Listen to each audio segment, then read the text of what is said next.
Irmãos, nós vamos dar continuidade a uma série que eu tenho exposto mais às quartas-feiras e, eventualmente, nos cultos dominicais. Nós estamos fazendo hoje por termos concluído a série em Oséias, a exposição em Oséias, e ainda não ter conseguido dar início à exposição das epístolas pastorais ali, 1 e 2 Timóteo e Tito. Essa vai ser a próxima série aos domingos que nós estudaremos, especialmente pela necessidade de observar, apesar de nós já termos feito isso muitas vezes, especialmente na exposição da confissão, mas em outros momentos aqui, mas alguns distintivos, a importância, a urgência, a responsabilidade de uma liderança piedosa na igreja e os oficiais que o Senhor constituiu na nova aliança em Cristo Jesus para a condução do povo dele. Então, nós vamos observar, peço que os irmãos orem por isso também, para que nós tenhamos oportunidade de iniciar o mais rápido possível essa exposição das epístolas pastorais. Nós vamos ver a exposição do Salmo 74, como foi lido aqui na liturgia. Nós temos uma pergunta que é feita nessa série. O que aprendemos com os Salmos, né?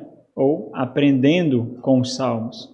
E hoje nós vamos aprender sobre arrependimento. O Salmo 74 é um clamor de arrependimento, é o clamor do arrependimento. Então nós vamos ver algumas composições do arrependimento. E aí, para isso, nós precisamos de um contexto para a gente entender o Salmo 74, assim como nós precisamos do contexto para compreender todas as partes sagradas escrituras, e aí algumas características contextuais são ausentes do saltério, o que torna difícil para a gente a exposição, o entendimento, o encaixar.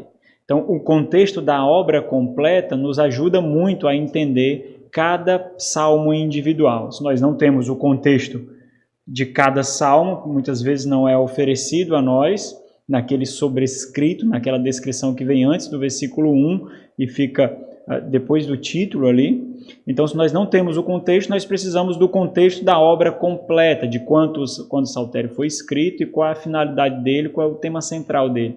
Isso nos ajuda muito a entender as particularidades do Salmo. Bom, como vocês podem ver aí, o Salmo 74 ele foi escrito por Asaf. Asaf eu já fiz referência algumas vezes aqui, especialmente nas quatro exposições do versículo do Salmo 73. Asaf foi um líder da adoração separado por Davi para conduzir o povo à adoração diante da arca do Senhor. Então, nessa função, ele compôs alguns salmos, alguns cânticos. Nós temos acesso pelo menos a 12 salmos, nós temos aqui no saltério. E o saltério como nós temos hoje, o salmo como nós temos hoje, ele foi compilado pós-cativeiro babilônico. Então, depois da libertação do povo, ali no retorno a Jerusalém, por Esdras e Neemias, nós vemos ali que muito provavelmente Esdras foi o escriba encarregado para compilar os salmos, para ajuntar todo o saltério. E a finalidade é contar uma grande história para aquele povo que retornava. O povo estava retornando e então uma história é contada. E essa história é contada como uma liturgia de adoração. Nós vemos a história da redenção entre Deus e o seu povo. E a estrutura foi inspirada também, não somente os salmos, mas também a própria estrutura foi inspirada para harmonizar a relação pactual de Deus com o seu povo. Por isso ele foi dividido em 5 livros, como 5 grandes cenas, em que cada cena mostra um enredo de uma particularidade da relação de Deus com o povo. E cada um desses livros tem o objetivo de contar essas particularidades ou encenações ou momentos em que Deus se relacionou com o povo nessa relação de aliança. A função desse saltério naquele contexto é justamente animar o povo. Deus ainda tem um trato com o povo. Deus ainda tem um acordo com o povo. Deus não jurou, não foi o povo que jurou a fidelidade para que a aliança não fosse quebrada. Foi o próprio Deus que jurou fidelidade. Então, O saltério ele tem essa finalidade de animar o povo a buscar o Senhor, porque Deus ainda é o Deus dos judeus. Deus ainda é o Deus da aliança. Esse povo está retornando depois do cativeiro babilônico, sob o Império Medo-Persa, e está no propósito do coração de reconstruir o templo de Jerusalém, que nós conhecemos como o segundo templo. Então mostra que Deus ainda mantém, ainda preserva a sua aliança. Esse Salmo 74, especificamente, ele é encontrado no livro de número 3, que vai do Salmo 73 até o Salmo 89.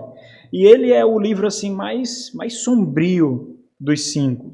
É o livro mais escuro, mais tenso, mais amargo, o livro mais ríspido. Nele nós vemos, por exemplo, talvez o salmo que é considerado mais amargo de todo o saltério, mais ríspido de todo o saltério, é o Salmo número 88. Porque esse Salmo 88 nós não vemos de forma assim tão explícita esperança. Nós não vemos contentamento, nós não vemos paz, nós não vemos nesse salmo. Ele começa e termina com o mesmo tom. Então entenda, seguindo essa linha do tempo, da relação, da história de Deus com o seu povo, esse livro especificamente, o livro número 3, onde o Salmo 74 está inserido, ele é encarregado de relatar uma cena, uma parte dessa história.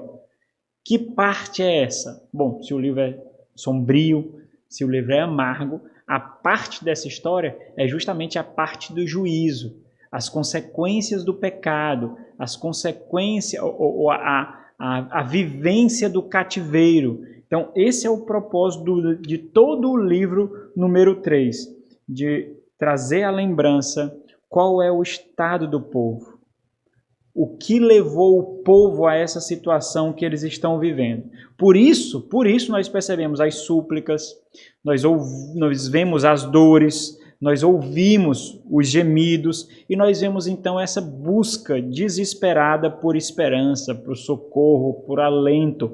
Então entenda, uma história está sendo contada, embora o povo já tenha passado do cativeiro, mas essa história está sendo relatada para o povo que está voltando para Jerusalém. E o livro 3 especificamente tem essa função de mostrar essa parte da história, as dores, as agonias, mais especificamente as consequências do pecado, o que o pecado traz, o que a desobediência traz. Em suma, traz o afastamento de Deus, traz o cessar da providência divina, da presença de Deus.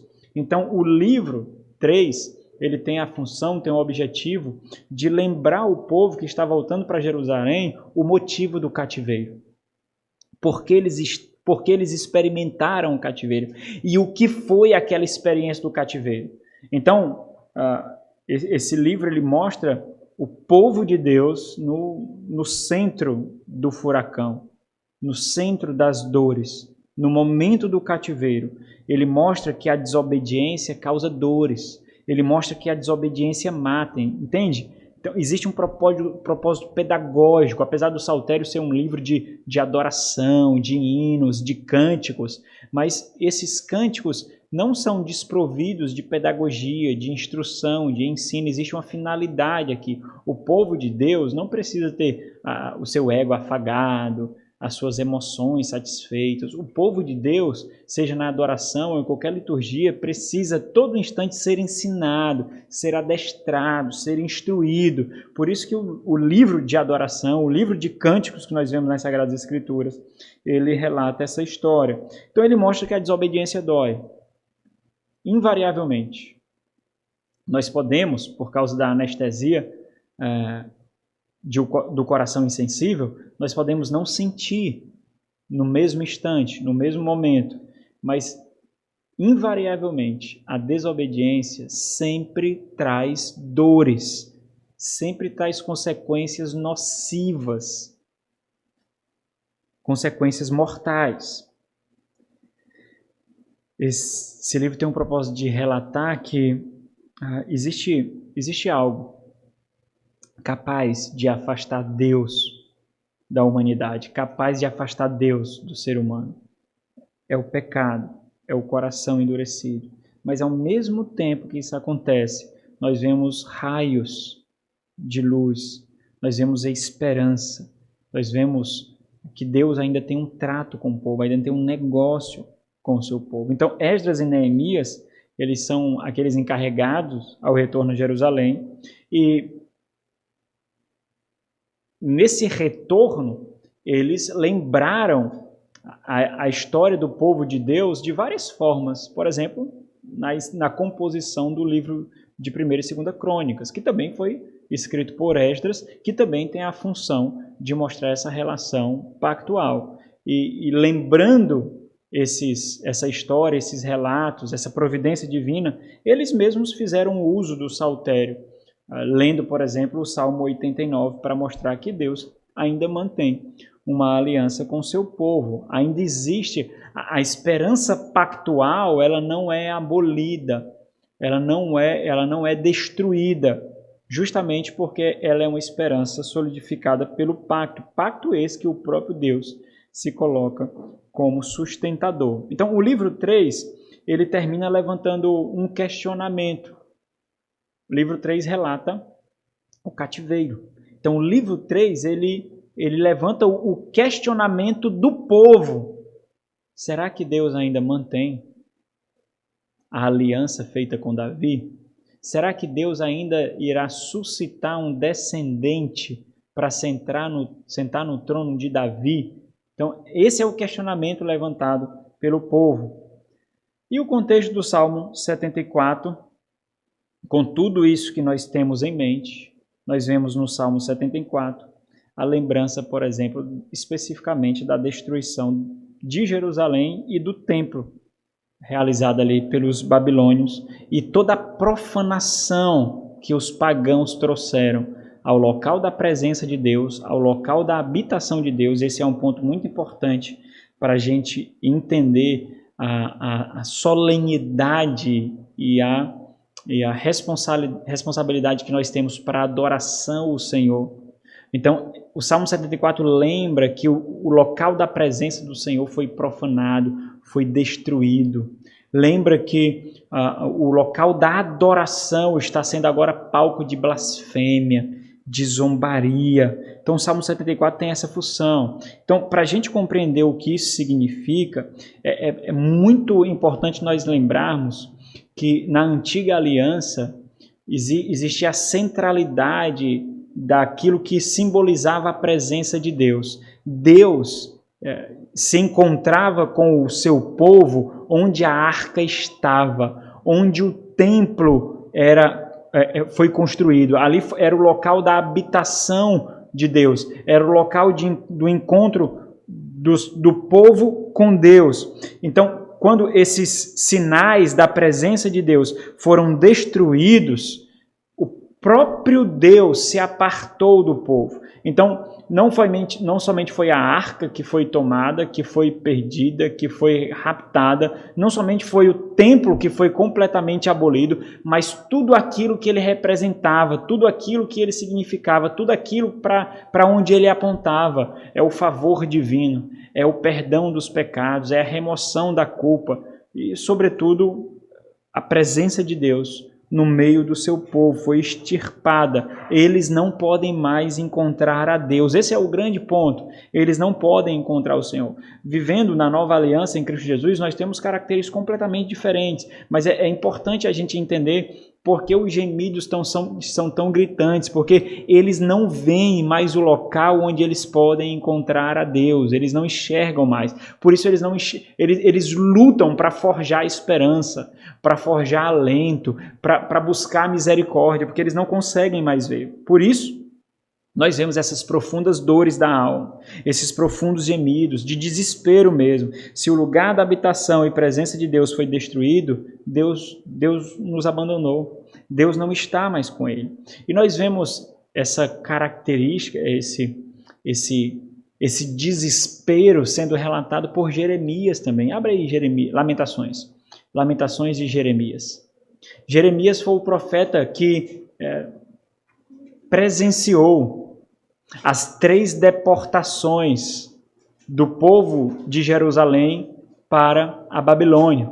Então, enquanto o povo era deportado, Jeremias estava pregando ali em Jerusalém para aquele povo que ficava, para aquele povo que restava. Enquanto isso, Ezequiel estava lá pregando no meio do furacão e Davi estava servindo ali entre os babilônios.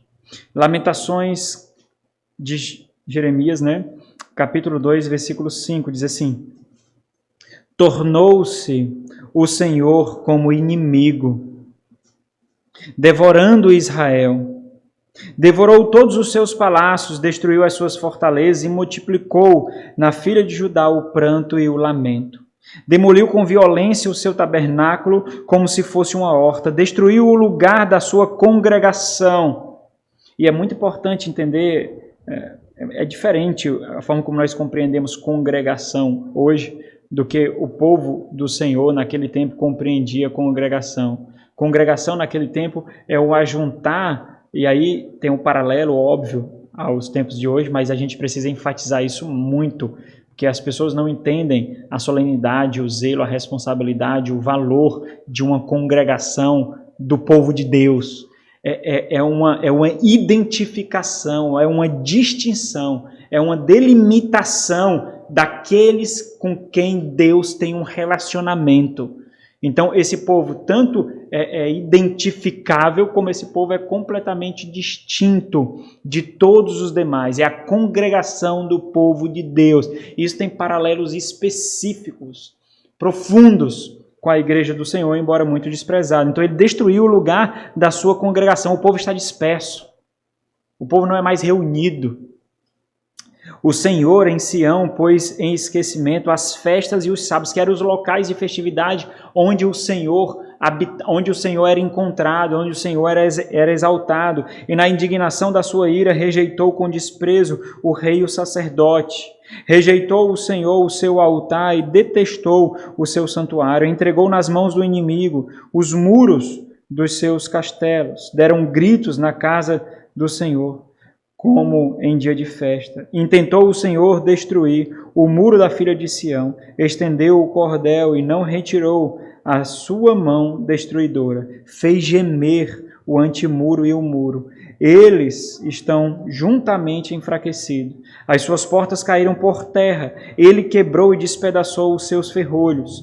O seu rei e os seus príncipes estão entre as nações, onde já não vigora a lei, nem recebem visão alguma do Senhor, os seus profetas. Portanto, irmãos, o Salmo, esse Salmo 74, ele é tecido da perspectiva de quem está experimentando o cativeiro, de quem está experimentando o juízo divino. É da boca do furacão.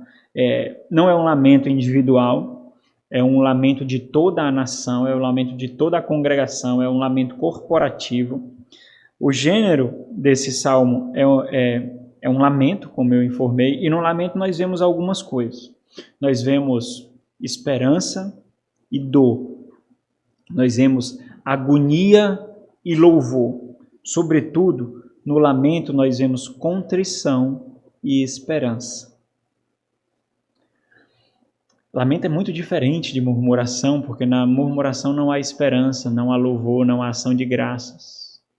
No lamento que louva a Deus, diferente de murmuração que causa repulsa a Deus, no lamento Deus é louvado, é engrandecido, porque no lamento não há um desespero de morte, há uma agonia que conduz ao Senhor da história, a esperança. E o que é contrição? Então eu fiz aqui uma descrição de contrição para a gente entender.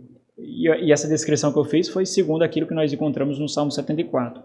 Contrição é a corrosão da alma que percebe que pecou contra Deus. É a dor da corrosão da alma que percebe agora, porque antes não havia percepção, por causa da insensibilidade do coração.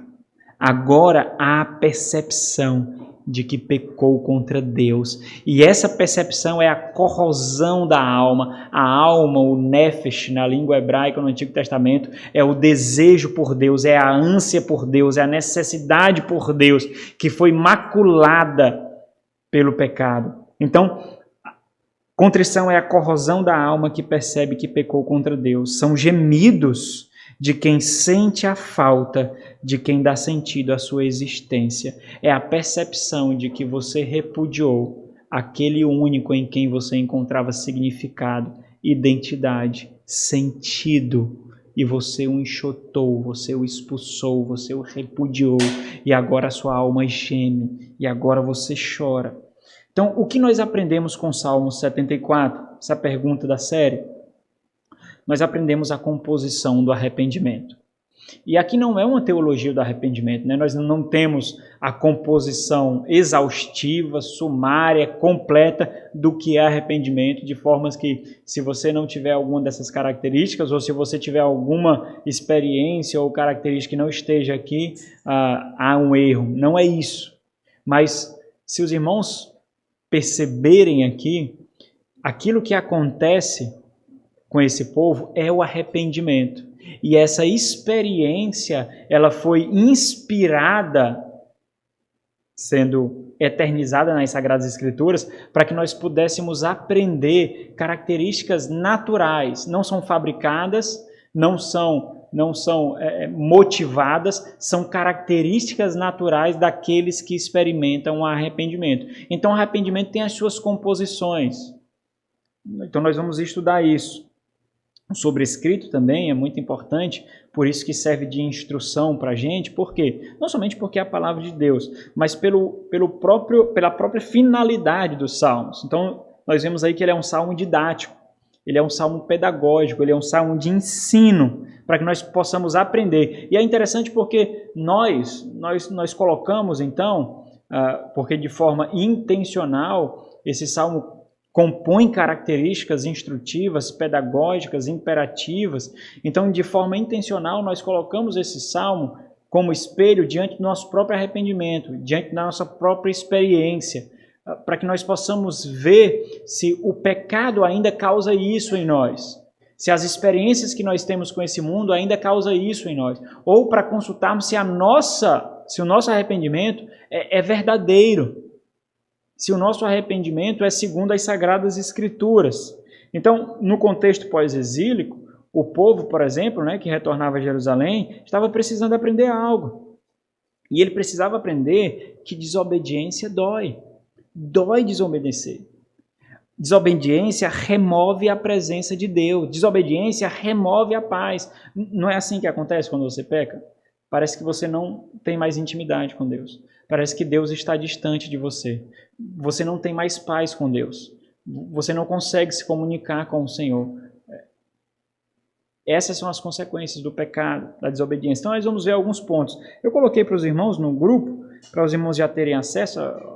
A minha motivação era que os irmãos lessem o Salmo 74 e vissem os pontos, Então, nós vamos ver 5 pontos. A perturbação dos contritos, versículo 1. Segundo ponto, o anseio dos contritos. Então, tudo tem contritos. Ponto 3, a dor dos contritos. Ponto 4, a esperança dos contritos. E o ponto 5, o apelo dos contritos. Então, vamos aqui para o primeiro ponto. A perturbação dos contritos. O Salmo inicia com 2 questionamentos retóricos a Deus. É óbvio que eles não querem colocar Deus na parede. Eles não estão questionando a Deus para colocar Deus na parede, e muito menos esses questionamentos eles têm a finalidade de ser questionamentos inquiridores. Na verdade, esses questionamentos eles são despertadores, porque eles querem despertar o povo. Eles estão colocando não a Deus na parede, mas com esses questionamentos, eles estão colocando as suas próprias almas, os seus próprios corações na parede. São perguntas que direcionarão todo o Salmo. Então, todo o Salmo, depois do versículo 1, responderá o porquê. responderá justamente esses dois questionamentos. Então é para despertar, é para suscitar. Por que tu sofres? Por que o teu casamento está assim? Por que tu é assim no teu trabalho? Por que tu não prospera espiritualmente? Por que tu é destruído emocionalmente? Por que tu não tem relacionamentos? Por que tu não cresce? Por quê? Por quê? Por quê? Você pergunta isso para si mesmo. Então você coloca o seu próprio coração na parede, você desperta o seu coração. Então, tanto deixa de forma gritante aquilo que eles já sabem, quanto os ensina e os lembra o que os colocou na mira do juízo divino. É isso que eles vão responder. O que os colocou? Então ele diz, por que nos rejeitas, ó Deus, para sempre?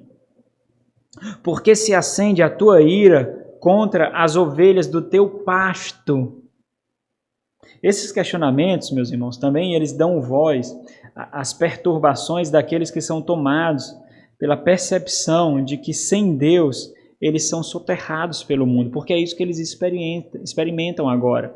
O mundo agora está entulhando eles. O mundo agora está açoitando eles. Deus, que era a proteção e a provisão, não está mais com eles. Por quê? Por que, Senhor, o Senhor está distante? E eles poderiam muito bem responder o que eles fazem de outra forma, embora nós possamos responder diferentes. Então, aqui são gemidos perturbadores. Então, essa perturbação, esses questionamentos que são levantados, essas inquisições que são feitas a si mesmo, têm a função de despertar-nos da apatia, da letargia, da inércia, da comodidade, da omissão, despertar-nos para que nós mesmos possamos responder o porquê, coisa que eles mesmos fazem. Então, muito além de nós racionalizarmos as nossas quedas, de colocarmos desculpas para as nossas deficiências, muito além, nós mesmos devemos fazer as perguntas e nós mesmos devemos ser os nossos próprios inquisitores. Nós mesmos devemos colocar o nosso coração na parede, a nossa fé na parede. Então, esses daqui são gemidos perturbadores daqueles que são assaltados, tomados, surpreendidos pelo entendimento de que foram rejeitados por Deus. Deus não tem um trato com eles, não com aquela geração. Deus não tem paz com eles, Deus tem uma contenda com eles, é o que diz Oséias. Deus tem uma contenda com eles são responsáveis. Agora eles estão distantes da paz de Deus. Agora eles se veem na escuridão das suas próprias escolhas. E essa função pedagógica é muito evidente. As nossas escolhas nos levam à morte. As nossas escolhas nos levam à perturbação da rejeição divina. Portanto, a pedagogia desse lamento é vista também tanto na descrição do como e do quanto o pecado afeta a nossa relação com o Criador. Então, ele exibe consequências devastadoras, consequências agonizantes do que significa não ter paz com Deus.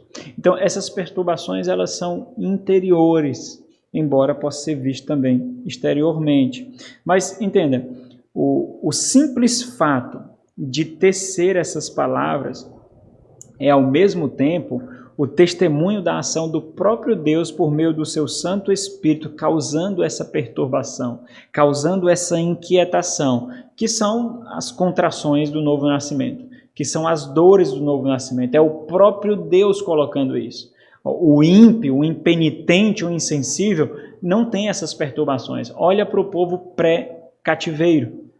Estava ali às vésperas de serem tomados pelos inimigos.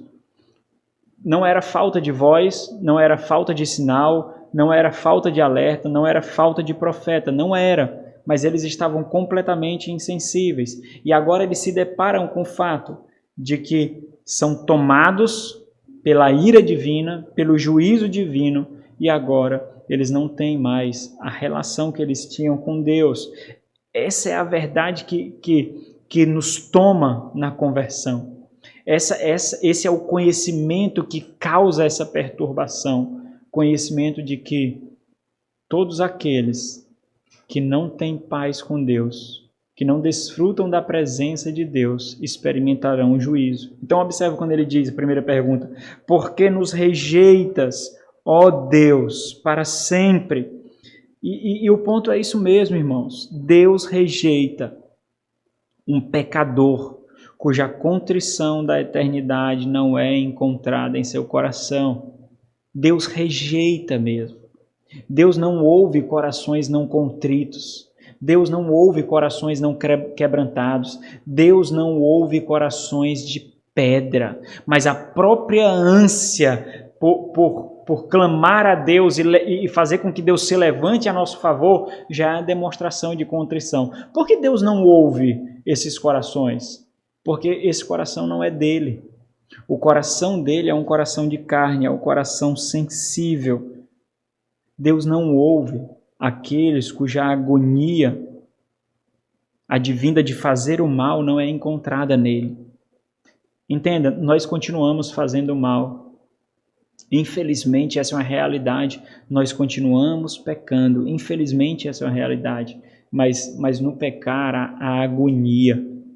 No fazer o mal, a dor. Isso é o arrependimento que acontece pontualmente na vida de todo aquele que nasceu de novo, mas é um acontecimento que nos persegue durante toda a nossa estadia nessa peregrinação santa, até a consumação ou até o Senhor nos levar. O arrependimento ele é pontual porque tem um início, tem um marco e é contínuo. Ele nos acompanhará. Essas características, por isso que nós vemos muita deficiência daqueles cuja caminhada de fé ou de membresia da igreja já é extensa e já ouviu todo tipo de pregação, já ouviu todo tipo de exposição, já leu vários tipos de livros e esses se julgam já estarem no suprassumo da maturidade, no suprassumo da sabedoria. Então é o que Paulo fala em Romanos 7, essa percepção de que nós somos miseráveis, desaventurados, porque nós queremos fazer o bem, mas nós nos encontramos fazendo mal. Nós vivemos ainda nesse corpo de morte. Então, essa rejeição também aponta para o fim. Caso essa perturbação da contrição não seja encontrada, a falta dela é uma evidência de que falta em nós arrependimento, de que um dia a falta dessa agonia nos apresentará ao juízo eterno, à punição eterna, ao juízo divino. Então, meus irmãos, seja por rejeitar a Deus, seja por repudiar a Deus, nós experimentaremos a ira de Deus. É isso que esse povo agora experimenta, a ira de Deus. Eles desprezaram a misericórdia, eles desprezaram a paciência, eles desprezaram a longanimidade, eles desprezaram a graça. E por isso agora eles experimentam características da justiça de Deus, de um atributo de Deus, que é a ira de Deus, mas eles ainda continuam experimentando a Deus. Ao mesmo tempo que a esperança do verdadeiro arrependimento nos lembra algo. Nessas mesmas inquisições aqui, esses mesmos questionamentos para o despertamento aqui nos lembra algo. Essas ovelhas têm um pastor. Essas ovelhas podem estar agora desgarradas, porque elas desprezaram o seu pastor, mas elas são apercebidas de que elas têm um pastor. Elas têm alguém que cuide delas. Elas estão moribundas, mas tem um pastor. Esse é o segundo questionamento.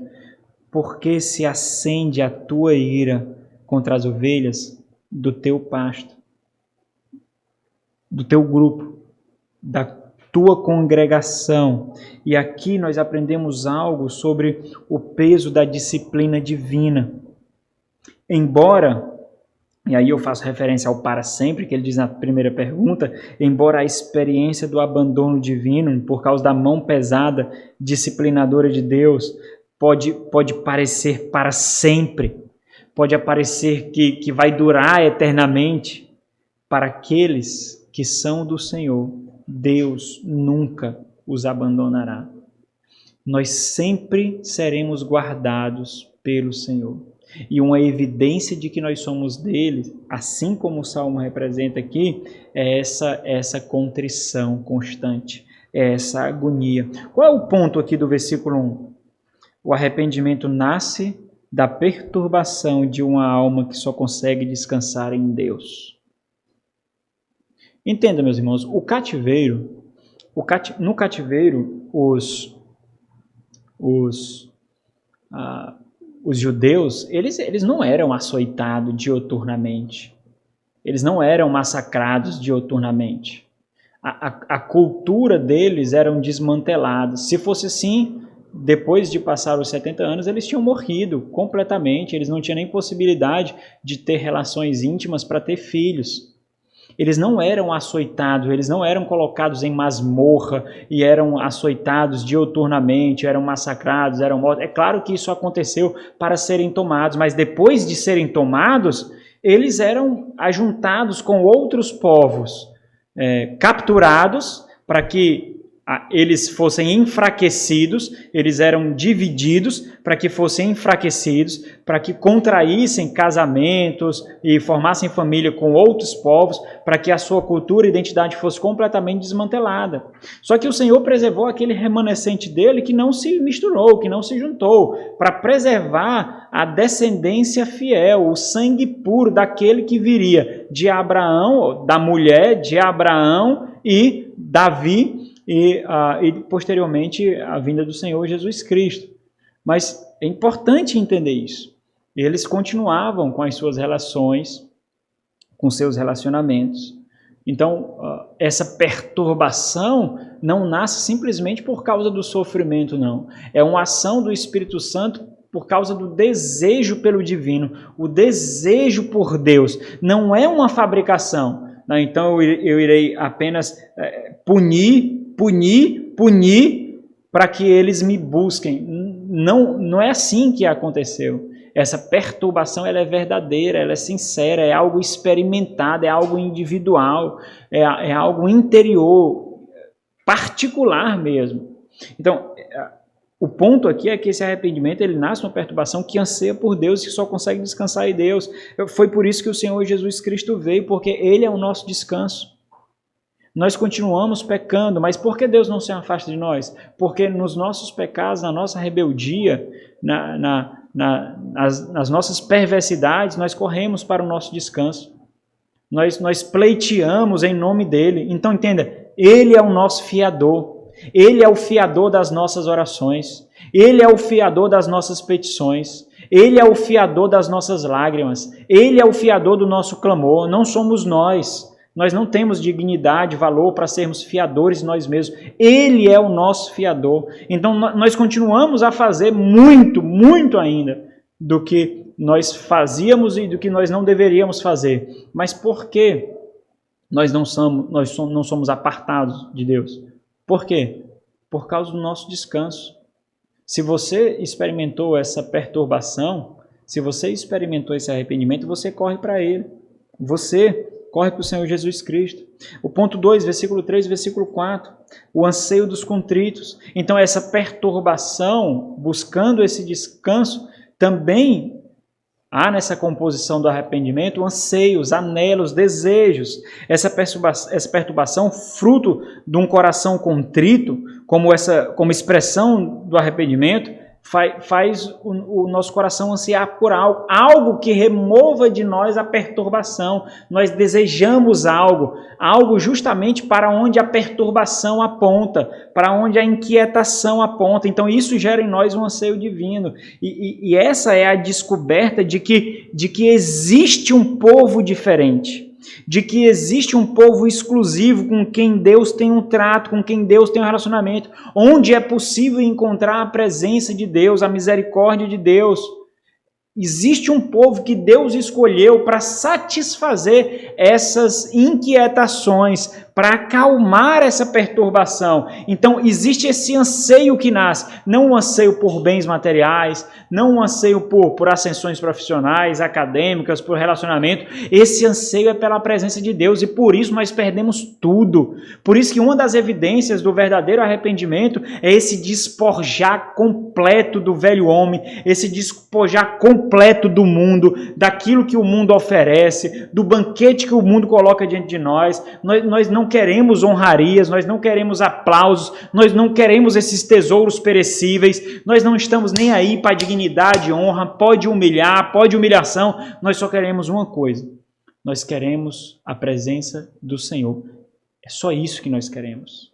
Porque nós fomos completamente destruídos nessa perturbação, nessa inquietação. As nossas estruturas mundanas foram completamente corroídas, tomadas, aniquiladas. E agora nós encontramos paz, não porque alguém está afagando nosso ego, não porque nós encontramos afagos de dignidades em outras pessoas, não por causa das nossas amizades, não por causa do que nós temos. Nós só encontramos essa paz nele. Simplesmente nele. Esse é o grandioso anseio por ele. Lembra, vem, desce e age, me busca, me toma, faz presente. É só isso. Se não fosse assim, as circunstâncias ditariam a esperança, o contentamento e a satisfação do povo de Deus. Mas por que a nossa experiência é tão dura com as circunstâncias? Nós temos muitas vezes que lapidar a esperança, nós temos que muitas vezes cavar nas nossas experiências para encontrar esperança. Nós temos que muitas vezes fazer buracos profundos nas nossas experiências para ver onde a esperança está, onde o contentamento está, porque parece que não existe. Então as circunstâncias nos forçam a correr para Deus. E aqueles que experimentam o arrependimento sabem disso, que foram tomados por isso. E por isso que ele clama, lembra-te, aqui é um daqueles imperativos divinos. Então esse imperativo divino não tende a dar uma ordem a Deus, mas a expressar essa volição, esse profundo anseio. Faça isso, Deus. Recorda-te de mim, ó Deus. Lembra-te de mim, ó Senhor. Então é essa agonia, é um clamor agonizante. Lembra-te da tua congregação. Lembra que o Senhor tem um povo exclusivo. Lembra que tu formastes para ti um povo, Deus. Lembra que tu tem uma nação. Lembra que tu tem uma aliança com a descendência. Lembra que tu tem um remanescente, Senhor. Lembra da comunidade dos santos ou do rebanho do Senhor. Nós não éramos teus, mas tu nos comprastes, o adquiriste aqui. Tu nos compraste, tu nos fizeste desde a antiguidade. A nossa história mostra que nós somos teus. O Senhor tem um trato conosco.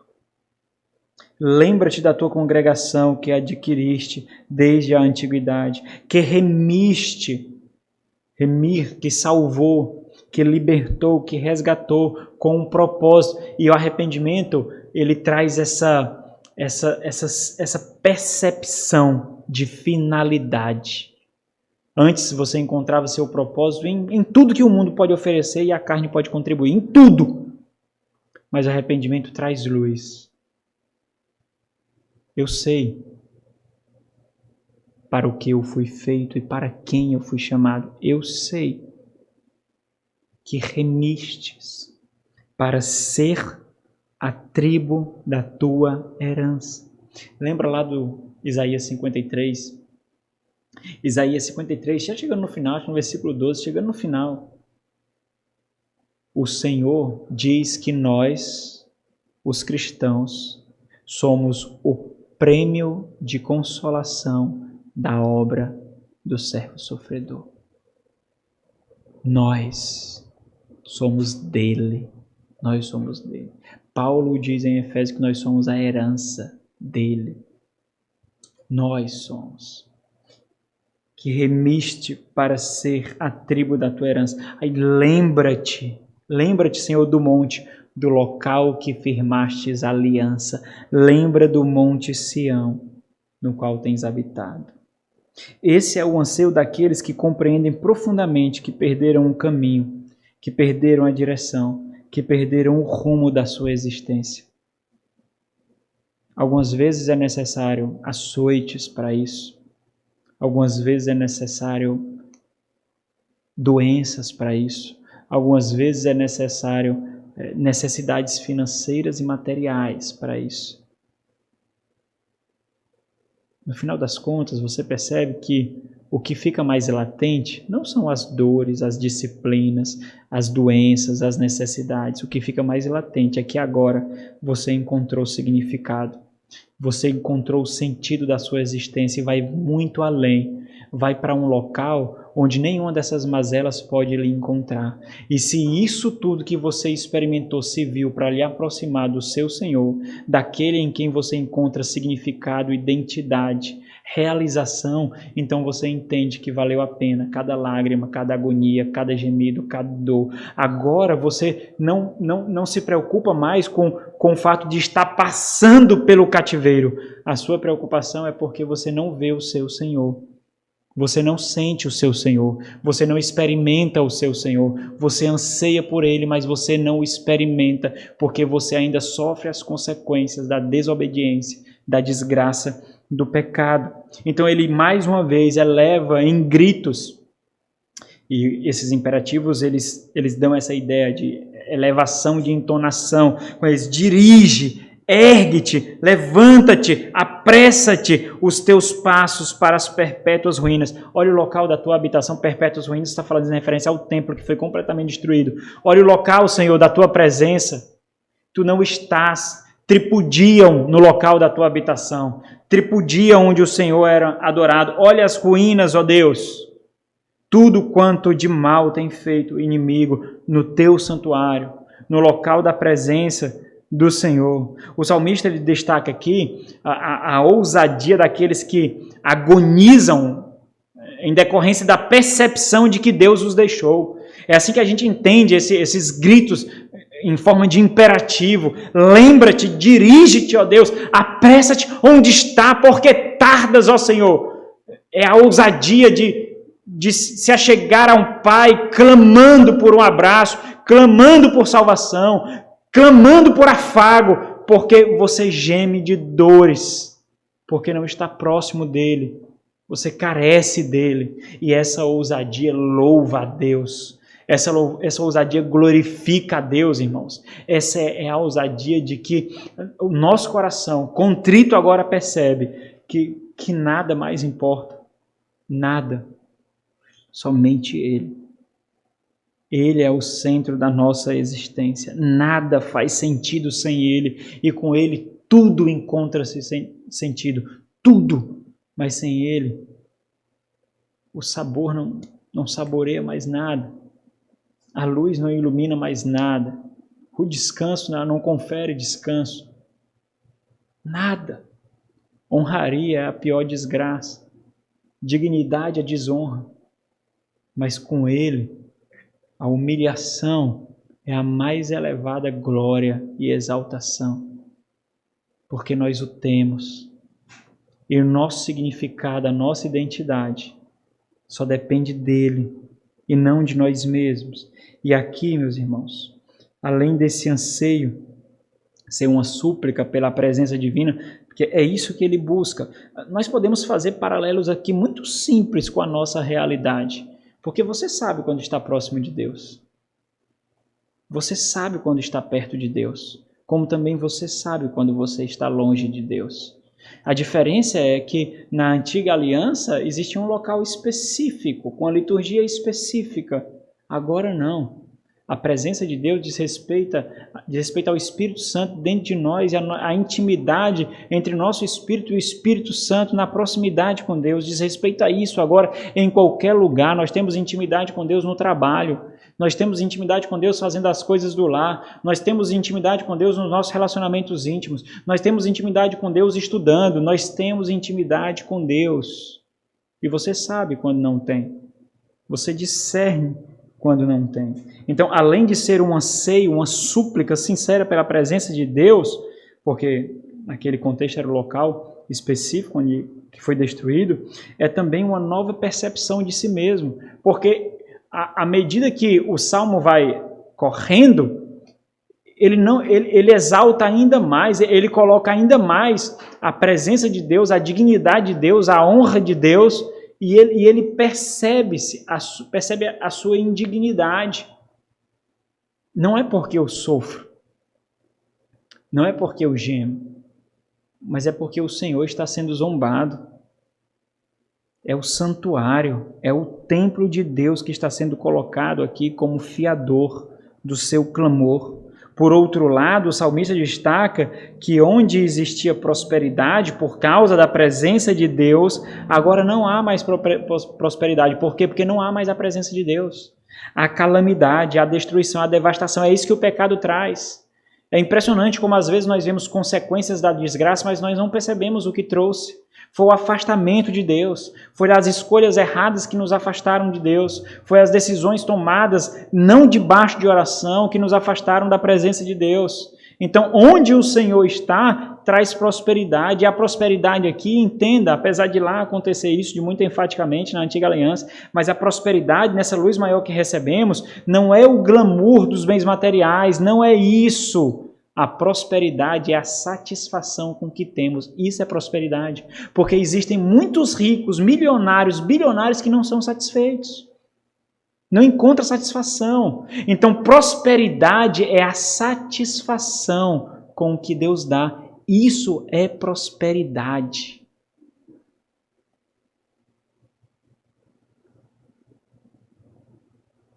E o insulto maior à sua própria consciência é o fato de perceberem que foram eles que causaram tudo isso.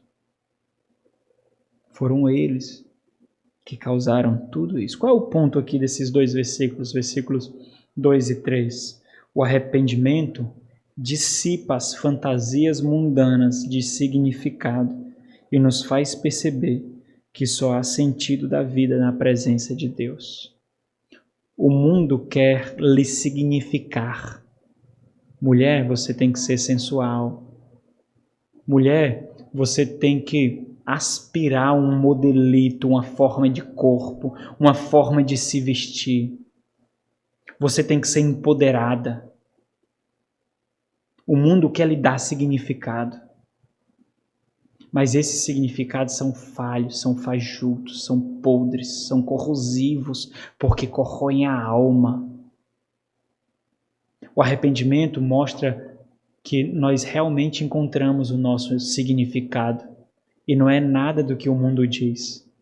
Nada, muito além do que o mundo diz. Nós encontramos significado. E isso nos faz expelir as fantasias que o mundo coloca sobre nós para encontrar. O mundo não vai dizer o que é ser mãe para você, não. O mundo não vai dizer para você o que é ser bem-sucedido. O mundo não vai dizer para você o que é ser feliz. O mundo não vai dizer para você o que é sucesso. Quando você experimenta o arrependimento, você entende que tudo isso significa estar próximo de Deus. E você só se aproxima de Deus por meio de Cristo Jesus. Por isso ele veio. Ele é a verdade e a vida. É nele que nós encontramos o desvendar dos mistérios sobre os quais o mundo ainda experimenta. O mundo está vendado. Nós somos aqueles vocacionados pelo Senhor para remover as vendas, com o anúncio do Evangelho, pleiteando por almas perdidas.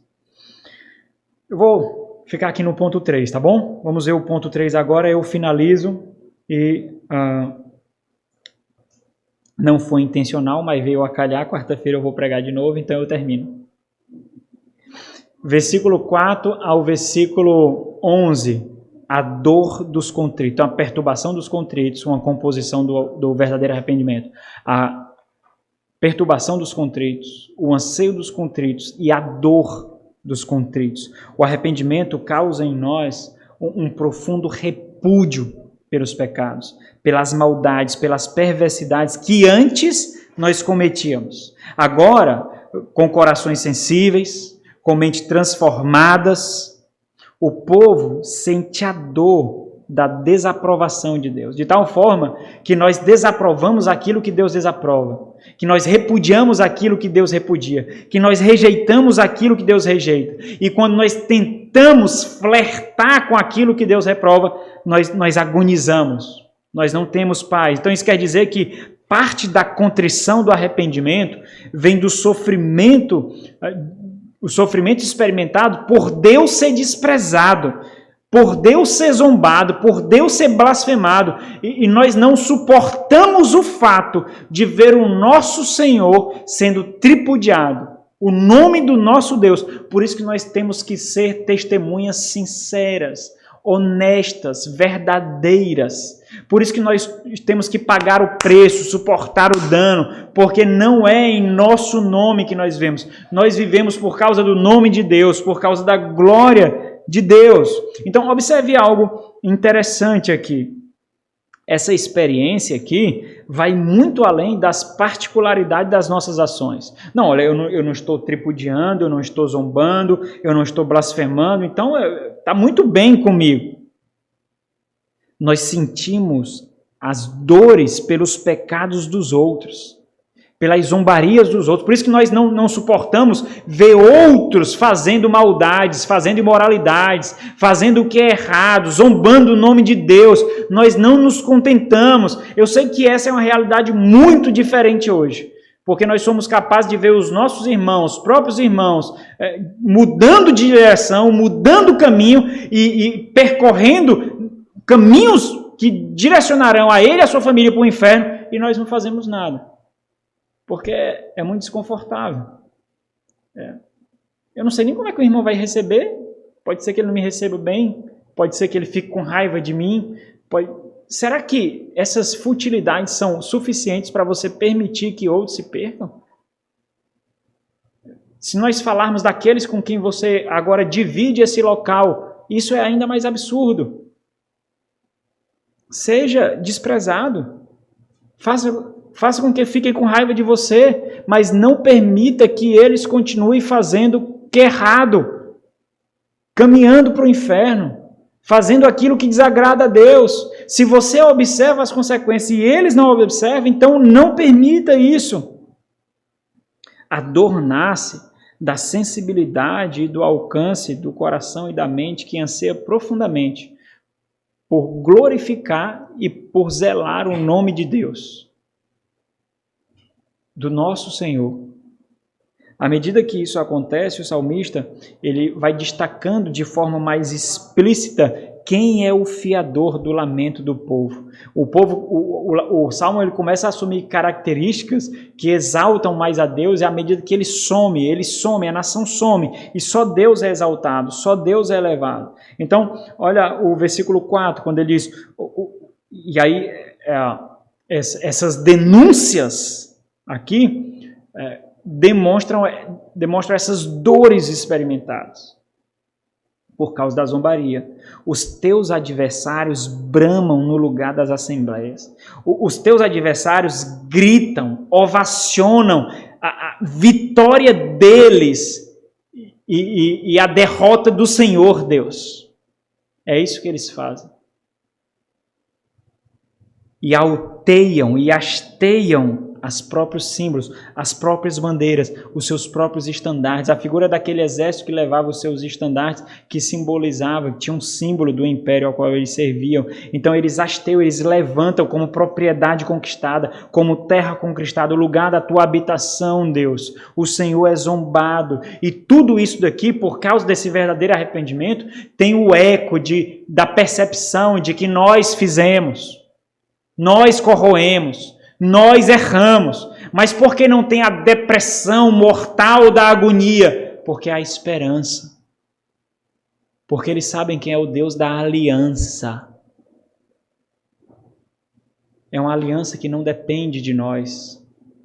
É uma aliança que depende dele, de Deus.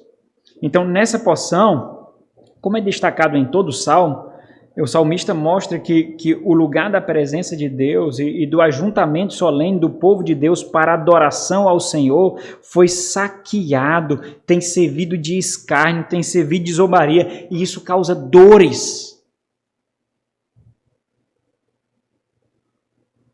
Então observe que é justamente esse local e a solenidade que ele representa que está sendo colocado como fiador do povo de Deus.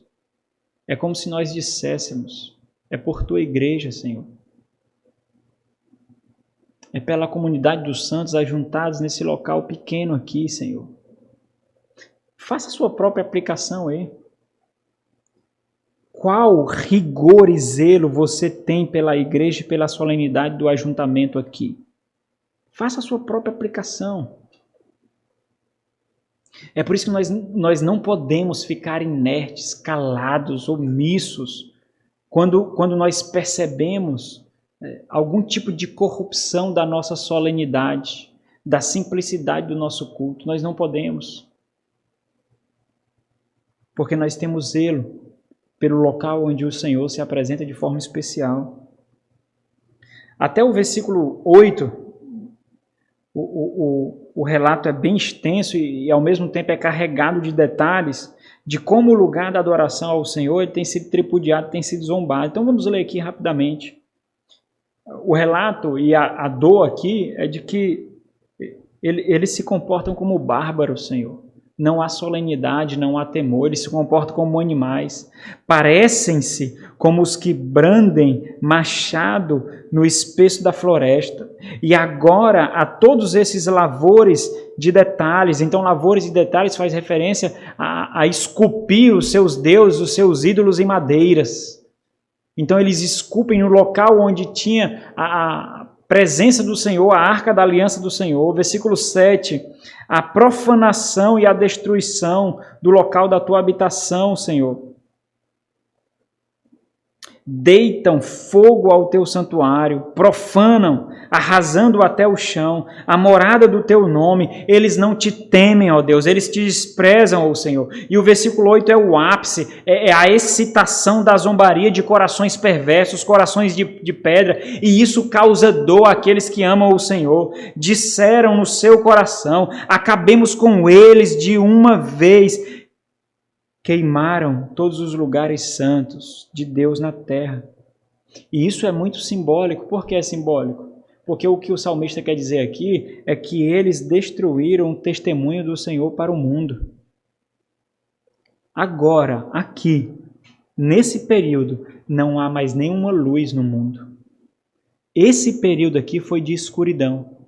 O período do cativeiro, do juízo, foi de escuridão. Os pequenos raios de luzes são aqueles que o Senhor levantou. Jeremias em Jerusalém, Ezequiel na Babilônia, Daniel na Babilônia. Mas o luzeiro, o farol foi apagado. Por causa de quê? Por causa do pecado. Por causa da desobediência. Eles destruíram o testemunho do Senhor para o mundo. E aqui, irmãos, existe um peso dobrado aqui. Essa descrição é acompanhada por dor duplicada. Porque o que é gritante aqui é que, no final das contas, foram eles que causaram isso. E eles sabem disso. Como também, de formas diferentes, com exposições diferentes, o que eles veem agora era aquilo que eles mesmos faziam. Eles zombavam do templo do Senhor. Eles zombavam do culto ao Senhor. Mas olha como é interessante, agora isso dói. Eles foram tomados por sensibilidade. O coração deles sabem que o mal é mal. O coração deles sabe que perversidade é perversidade. Eles não trocam o mal por bem, o bem por mal, como denuncia o profeta Isaías. Eles sabem agora que morte é morte, que agressão a Deus é agressão a Deus, é perseguir a própria desgraça. Eles sabem. Por quê? Porque eles experimentaram arrependimento. Irmãos, Arrependimento é o tocar da mente de Deus na nossa mente. É a eternidade tomando nosso coração. Isso é arrependimento. Eles experimentaram isso. É a sensibilidade do arrependimento causada por Deus que imprime neles temor e dor. Então entenda algo importante aqui. Mais uma vez trazendo à igreja. A igreja do Senhor, ela deve ser preservada, meus irmãos. E muitas vezes, se preciso for, deve ser dedicada todas as nossas forças, deve ser drenada toda a nossa energia. E isso mostrará o quanto nós zelamos pela igreja do Senhor. Com toda a solenidade e simplicidade observada pelas Sagradas Escrituras. Ela deve ser protegida. Ela é a noiva do Senhor Jesus confiada a nós. Nós guardamos a noiva de outro. Nós zelamos pela noiva de outro. Um dia nós teremos a honra de entregar a um noivo, de ser tomado pelo noivo, e o noivo ao pai, e o pai ao filho, levando ao casamento. Mas nós devemos protegê-lo. E aqui existe uma característica dessa proteção. Nós devemos proteger tanto dos de fora como os de dentro. Mas nós devemos proteger. A igreja, ela não existe para afagar o nosso ego, para dar satisfações emocionais à nossa família, embora muitas vezes nós somos tomados pelo pecado por isso. Ela existe para preservar você no rebanho do Senhor, para entregar ao bom pastor. Ela existe para guardar você para o bom pastor. E você precisa saber disso. Nós precisamos saber disso para não tentar impor as nossas próprias vontades, as nossas próprias particularidades. Por quê? Porque isso destruirá a igreja do Senhor. Vamos voltar para o texto rapidamente. Observe aqui o texto. Aquilo que nós vemos diversas vezes, e aqui ainda faz referência à congregação, ao povo de Deus e também à aplicação à igreja. Aquilo que nós vimos isso em Oséias, mas nós vemos diversas vezes no Antigo Testamento, especialmente nos momentos finais, pré-cativeiro babilônico. O salmista lembra o que eles fizeram. Eles extinguiram a voz de Deus na terra. O salmista lembra que Israel foi o assassino de profetas. E ao fazer isso, eles perderam a voz de Deus no meio deles.